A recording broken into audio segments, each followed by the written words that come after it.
There are two important things to know in shooting: where your sights are and where your trigger is. This is nothing new, but while I was on a recent work trip, I didn't bring any guns because that would have been a trouble.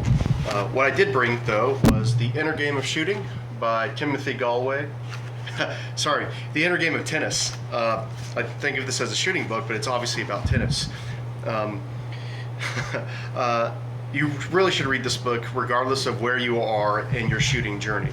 There's a lot of info, and every time I reread this book, I pick up on something new. This book came recommended to me by AJ Zito, Tim Herron, Justin Dial. If those names don't get you to buy it, I don't know what will. One thing that stuck out to me when I had the little bit of free time I did last week on my work trip was this one interesting use of the word where. So let me just read this paragraph first, or these first couple sentences. In the game of tennis, there are two important things to know. The first is where the ball is. The second is where the racket head is. Gallwey later goes in to say you can use your eyes to obviously see where the ball is. But for the racket head, he says feeling where it is knowing where it is. Feeling where your racket head is knowing where it is. In the same way, you have to obviously look at your sights, but there's a difference between knowing where your sights are, focusing on your sights, and knowing the relationship of your sights to the target. Those are three different things.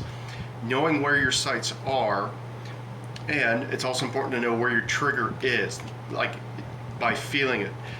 To me, this is different because previously I've done a lot of vision stuff. I'm looking at targets on the wall here, where I've gotten by using a whole lot of vision focus, to borrow from the Professor Kim.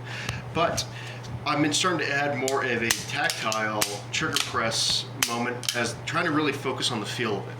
What I'm going to do instead is not just focus and feel my trigger, but feel where it is in its arc, whether in single action or double action.